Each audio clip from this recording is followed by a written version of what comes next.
Students, मेरे YouTube channel पर आपका स्वागत है। हमारा चैप्टर चल रहा है सरफेस केमिस्ट्री। इस चैप्टर के 2 टॉपिक हम कर चुके हैं, एडजॉर्प्शन एंड कैटालिसिस। आज हम नेक्स्ट टॉपिक शुरू करेंगे, कॉलॉइड्स। हम जानते हैं विलयन किसे कहते हैं। 2 या 2 से अधिक पदार्थों के समांगी मिश्रण को विलयन कहा जाता है। कणों के आकार के आधार पर विलयन को 3 भागों में बांटा जा सकता है। 3 कौन कौन से भाग हैं? वास्तविक विलयन या ट्रू सॉल्यूशन, निलंबन या suspension, and third is colloids.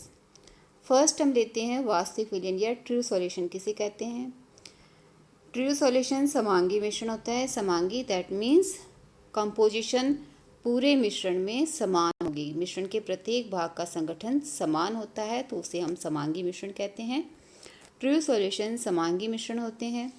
कणों का आकार क्या होगा? 10⁻⁻7 सेंटीमीटर से कम, यानी कि कण बहुत छोटे हैं। कणों को शक्तिशाली सूक्ष्मदर्शी के द्वारा भी नहीं देखा जा सकता। सेकंड हमारा टाइप है निलंबन। निलंबन एक विषमांगी मिश्रण है, दैट मीन्स कंपोजिशन सेम नहीं रहती है पूरे भाग में। इसमें वृहद अविलेय कण होते हैं। वृहद यानी बड़े आकार के कण होते हैं। कणों का व्यास 10⁻⁻4 सेंटीमीटर से अधिक होता है। ये कण आकार में बड़े हैं, भारी हैं, इसलिए गुरुत्वाकर्षण बल के कारण पात्र के तल पर जमा हो जाते हैं। निलंबन को जब हम कुछ देर तक रखते हैं तो इसके कण नीचे तले में बैठ जाते हैं। इन कणों को नग्न आंखों के द्वारा देखना पॉसिबल है। थर्ड हमारा टाइप है कॉलॉइड। कॉलॉइड के कणों का आकार वास्तविक विलयन के कणों के आकार से बड़ा, परंतु निलंबन के कणों के आकार से छोटा होता है, यानी इन दोनों के बीच का साइज है। कणों का आकार कितना होगा? 10⁻⁻5 सेंटीमीटर से कम और 10⁻⁻7 सेंटीमीटर से अधिक। ये कण आंखों के द्वारा नहीं देखे जा सकते, नग्न आंखों से नहीं देख सकते, परंतु सूक्ष्मदर्शी के द्वारा कणों को देखना पॉसिबल है। फॉर एग्जाम्पल, गोंद या स्टार्च का जल में विलयन कॉलॉइड का एग्जाम्पल है। नीचे हमने 3 एग्जाम्पल्स दिए हैं अलग अलग टाइप ऑफ सॉल्यूशंस के। फर्स्ट हमने मिक्स किया है साल्ट प्लस वाटर। ये हमारा कौन सा सॉल्यूशन बनेगा? True solution. Second test tube में हमने लिया है मिल्क प्लस वाटर, तो ये हमारा क्या बनेगा? Colloidal solution. और थर्ड हमने लिया है सैंड प्लस वाटर, या हम यहाँ ले सकते हैं चॉक का पाउडर प्लस वाटर, तो ये क्या बनेगा? हमारा सस्पेंशन। और सस्पेंशन में हमने कहा कणों का साइज बड़ा होता है, गुरुत्वाकर्षण का प्रभाव से क्या होगा?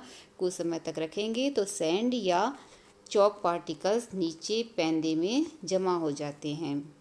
ये तो हमारे थे विलयन के 3 प्रकार। अब जो थर्ड टाइप है कॉलॉइड, वो हमें इस आज के वीडियो में स्टडी करना है। नेक्स्ट हमने लिया है वास्तविक विलयन, कॉलॉइडी विलयन और निलंबन में अंतर। इसको टेबल के द्वारा हमने प्रदर्शित किया है। पहला गुण है प्रकृति। प्रकृति के आधार पर क्या अंतर होगा? वास्तविक विलयन समांगी मिश्रण होते हैं, जबकि कॉलॉइडी विलयन और निलंबन दोनों कैसे होंगे? विषमांगी। प्रावस्था की संख्या। वास्तविक विलयन में एक ही प्रावस्था है, जबकि कॉलॉइडी विलयन और निलंबन दोनों में 2 प्रावस्थाएं होती है। कणों का आकार।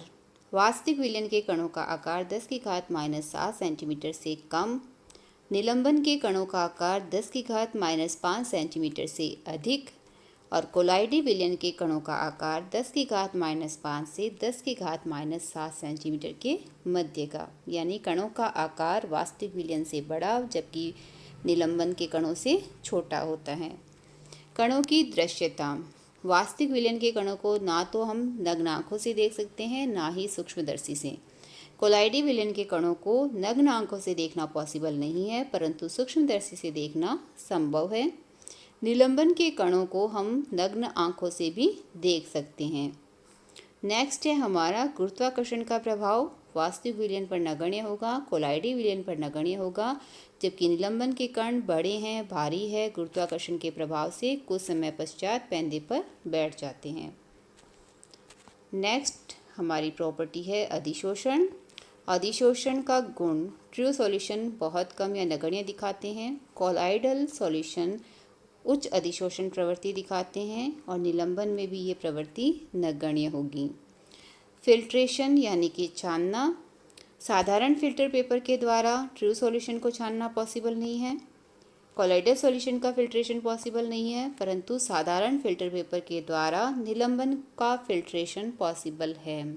फॉर एग्जांपल, अगर हम सैंड प्लस वाटर का सस्पेंशन ले, उसको फिल्टर पेपर से छानेंगे तो सैंड फिल्टर पेपर पर ऊपर रह जाएगी, जबकि पानी छनकर नीचे आ जाता है, यानी निलंबन का फिल्ट्रेशन साधारण फिल्टर पेपर से पॉसिबल होता है।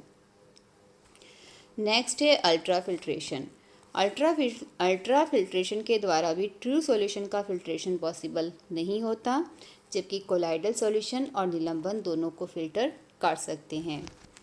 नेक्स्ट है ब्राउनी गति और टिंडल प्रभाव। ये दोनों ही प्रॉपर्टी कोलॉइडल सॉल्यूशन प्रदर्शित करते हैं, जबकि ट्रू सॉल्यूशन और सस्पेंशन प्रदर्शित नहीं करते हैं।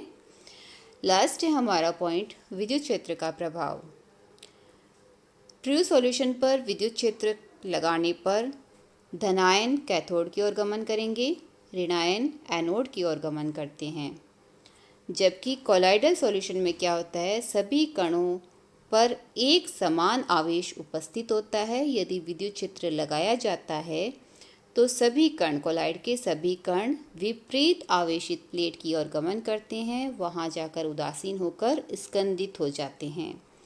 निलंबन पर विद्युत क्षेत्र का कोई भी प्रभाव नहीं होता है। ये तो हमने लिया ट्रू सॉल्यूशन, सस्पेंशन और कोलॉइडल सॉल्यूशन में अंतर। अब हम कोलॉइडल सॉल्यूशन को आगे कंटिन्यू करेंगे। किसी भी कोलॉइड की अवस्थाएं कौन कौन सी हैं हम जानते हैं। जैसे विलयन के दो घटक होते हैं, विलेय और विलायक। उसी प्रकार से किसी भी कोलॉइड के दो घटक होते हैं, परिक्षिप्त प्रावस्था डिस्पर्स्ड फेज, और सेकंड होता है परिक्षेपण माध्यम डिस्पर्शन मीडियम। परिक्षिप्त प्रावस्था किसे कहेंगे? वह घटक जो कोलॉइड में कम मात्रा में होता है उसे परिक्षिप्त प्रावस्था कहते हैं, और वह घटक जो आधिक्य में होता है उसे परिक्षेपण माध्यम कहते हैं। फॉर एग्जाम्पल, अगर स्टार्च का जलीय विलयन है तो स्टार्च इसमें परिक्षिप्त प्रावस्था है, जबकि जल यहाँ पर परिक्षेपण माध्यम है। अब हम पढ़ेंगे कोलॉइडी विलयन के प्रकार।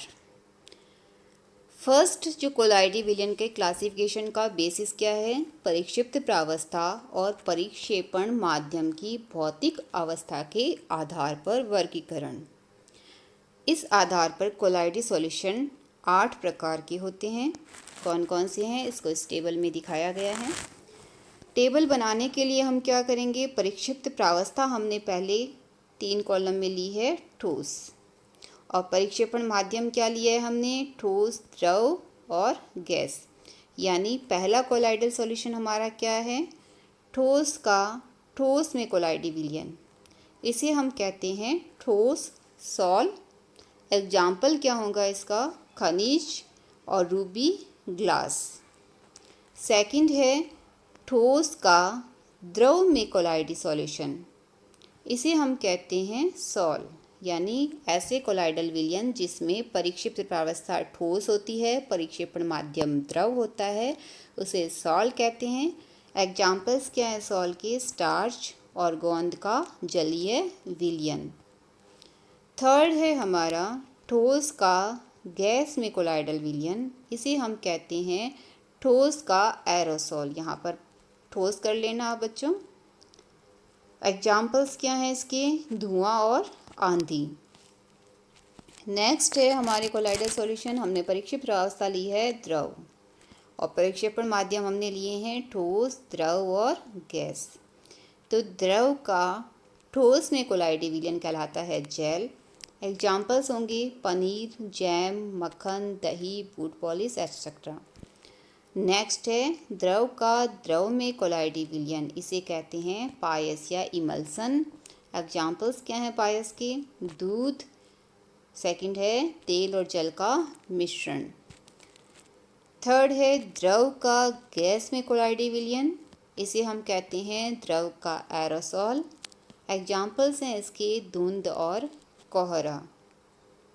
नेक्स्ट हमने लिया है परिक्षेप प्रावस्था है हमारी गैस, परिक्षेपण माध्यम हमने लिया है ठोस और द्रव।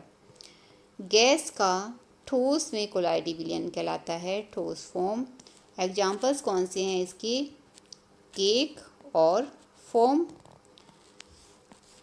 एट्थ है हमारा टाइप गैस का द्रव में कोलाइडी विलयन, क्या कहलाएगा? झाग।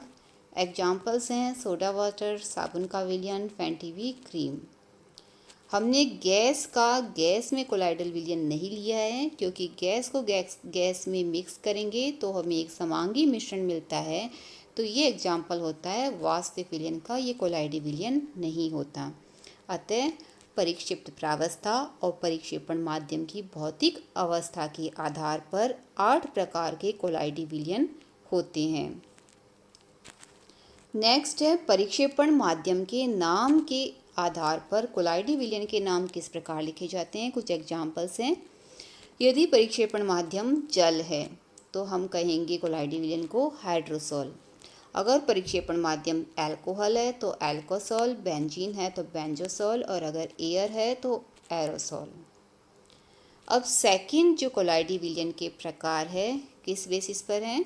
प्रावस्थाओं के मध्य आकर्षण और बंधुता के आधार पर। परिक्षिप्त प्रावस्था और परिक्षेपण माध्यम 2 प्रावस्थाएं हमारे पास, इनके बीच में आकर्षण या बंधुता के आधार पर कोलाइडी विलयन 2 प्रकार के होते हैं, द्रव स्नेही या द्रवरागी कोलाइड्स और सेकंड होते हैं द्रव विरोधी या द्रव विरागी कोलाइड्स। फर्स्ट हम लेंगे द्रव स्नेही या द्रव रागी कोलाइड्स। वे कोलाइडी विलयन जिसमें परिक्षिप्त प्रावस्था और परिक्षेपण माध्यम के मध्य आकर्षण होता है उन्हें द्रव स्नेही कोलाइड्स कहते हैं। इन्हें बनाना बहुत आसान होता है, डायरेक्ट। इन्हें बनाने के लिए क्या करेंगे? परिक्षिप्त प्रावस्था और परिक्षेपण माध्यम को सीधा मिश्रित करके बनाया जा सकता है। ये स्थायी होते हैं, इनका शीघ्रता से स्कंदन नहीं होता। स्कंदन करने के लिए विद्युत अपघट्य अधिक मात्रा में मिलाना होगा। ये उत्क्रमणीय होते हैं अर्थात स्कंदन के पश्चात वाष्पीकरण से ठोस को प्राप्त करके उसे दोबारा परिक्षेपण माध्यम में घोलने पर पुनः कोलाइडल विलयन बनाया जा सकता है। एग्जाम्पल्स क्या होंगे इसके? द्रव स्नेही कोलाइड्स के एग्जाम्पल होंगे स्टार्च, गोंद या प्रोटीन का जलीय विलयन। सेकंड हमारा टाइप है द्रव विरोधी कोलाइड्स या द्रव विरागी कोलाइड्स किसे कहते हैं? जिसमें परिक्षिप्त प्रावस्था और परिक्षेपण माध्यम के मध्य आकर्षण नहीं होता। इन्हें बनाने के लिए अप्रत्यक्ष विधियाँ या रासायनिक विधियों का उपयोग करना पड़ता है। ये अस्थायी होते हैं और कोई रक्षी कोलाइड या स्थायी कारक हमें मिलाना पड़ता है। अनुत्क्रमणीय प्रकृति के होते हैं। एग्जाम्पल्स क्या हैं इसके? धातु, अधातु या सल्फर के कोलाइडी विलयन। थर्ड हमारा कोलाइडी विलयन का प्रकार है परिक्षिप्त प्रावस्था के कणों के आकार के आधार पर वर्गीकरण। इसके आधार पर 3 प्रकार के कोलाइडी विलयन होते हैं। कौन कौन से होते हैं? बहु आणविक कोलाइड्स, वृहद आणविक कोलाइड और संगुणित कोलाइड। फर्स्ट हम देते हैं बहुआण्विक कोलाइड, मल्टी मॉलिक्यूलर कोलाइड्स। वे कोलाइड जिसमें 1 नैनोमीटर से कम आकार के परमाणु या अणु परस्पर वान डेर वाल आकर्षण बल के द्वारा जुड़कर गुच्छित होते हैं और कोलाइडी कणों का निर्माण करते हैं, उन्हें बहुआण्विक कोलाइड्स कहते हैं।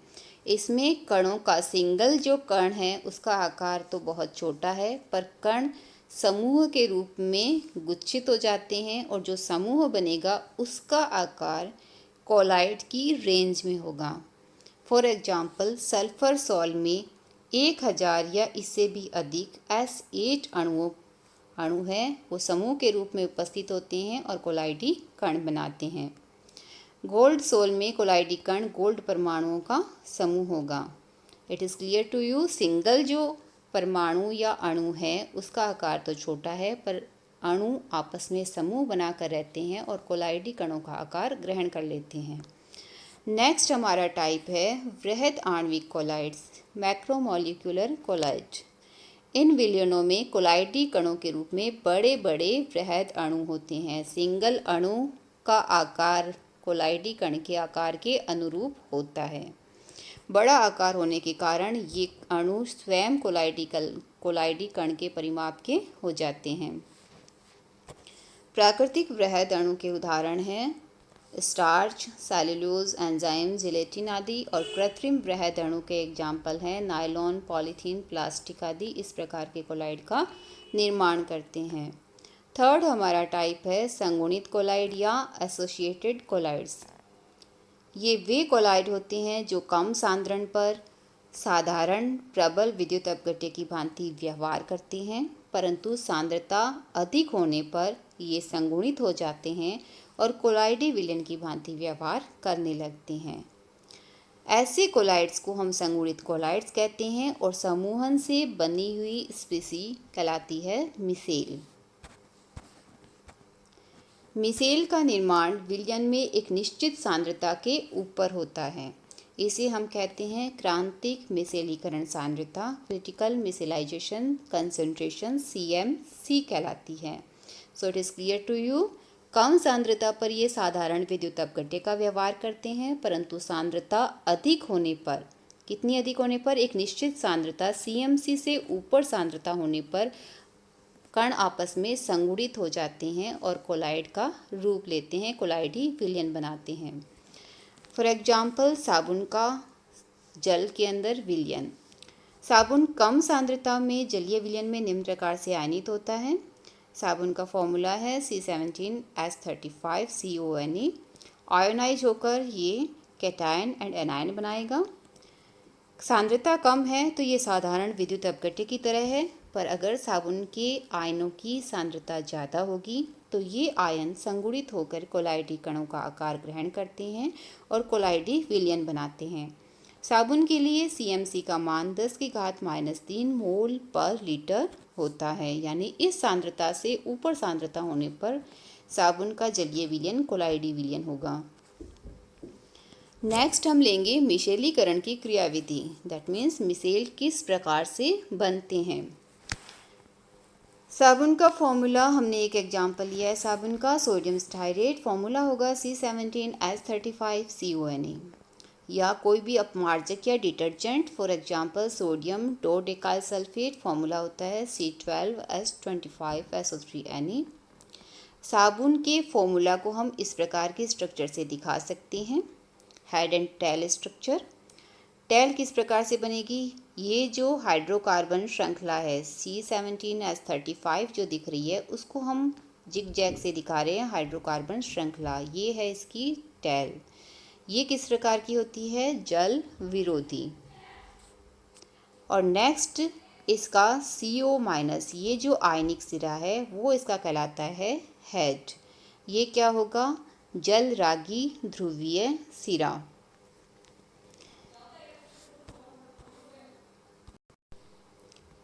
सो it is clear to you, साबुन की संरचना में, साबुन या अपमार्जक की संरचना में एक लंबी हाइड्रोकार्बन श्रृंखला होगी जिसके सिरे पर एक आयनिक लवण समूह होता है। हाइड्रोकार्बन श्रृंखला टेल पोर्शन है इसका और आयनिक लवण समूह इसका हेड पोर्शन होता है। जब साबुन को जल में घोला जाता है तो निम्न प्रकार से आयनित हो जाता है। RCONa साबुन का फॉर्मूला आयोनाइज होकर कैटायन एंड एनायन बनाएगा। सांद्रता अधिक होने पर मिसेल का निर्माण होता है जिसमें जल रागी हेड बाहर की ओर और जल विरोधी टेल सिरा गुच्छ में अंदर की ओर व्यवस्थित होते हैं। इस प्रकार से ये जो संरचना बनती है इसे हम कहते हैं मिसेल संरचना। हम देख रहे हैं इसमें हेड पोर्शन रहेगा बाहर की ओर और जो टेल जो सिरा है वो रहता है अंदर की ओर। अब हम पढ़ेंगे साबुन की अपमार्जन क्रिया, यानी साबुन कपड़े या किसी और सतह से मेल या गंदगी को किस प्रकार से हटाता है। हम जानते हैं कपड़े पर लगी हुई चिकनाई या मेल की प्रकृति तेलीय होती है। कपड़े को साबुन के घोल में डुबोने पर साबुन का जल विरोधी हाइड्रोकार्बन सिरा ये जल विरोधी है पर तेल स्नेही होता है। ये जल विरोधी हाइड्रोकार्बन सिरा मेल या चिकनाई से जुड़ जाता है।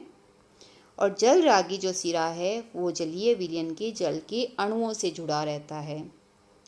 जब बहुत सारे साबुन के अणु ऐसी क्रिया करेंगे और साथ में हम कपड़े को हाथ से या ब्रश से रगड़ेंगे या मशीन में घुमाएंगे तो चिकनाई जिस सतह पर चिपकी हुई है वहाँ से छोटी छोटी बूंदों के रूप में हटकर जल में आ जाएगी और वह सतह गंदगी से मुक्त हो जाएगी। इसे हमने इस डायग्राम से दिखा रखा है। ये हमारी किसी सरफेस पर मेल या चिकनाई है जिसकी प्रकृति तेलीय है। साबुन का घोल है जिसके अंदर साबुन के अणु उपस्थित हैं। हाइड्रोकार्बन सिरा जल विरोधी होता है पर तेल स्नेही होता है। ये हाइड्रोकार्बन सिरा जो टेल एंड है इसका, ये मेल से जुड़ेगा और जब मेल या चिकनाई से साबुन के ऐसे खूब सारे अणु जुड़ते हैं तो मेल या चिकनाई को ये सतह से हटाकर विलयन के अंदर ले जाएंगे और ये हमारी जो सरफेस या कपड़ा है वो क्लीन हो जाएगा। इस वीडियो में हम यहीं तक स्टडी करेंगे। इसी टॉपिक को कोलाइड्स को हम नेक्स्ट वीडियो में कंटिन्यू करेंगे। Thanks for watching my video.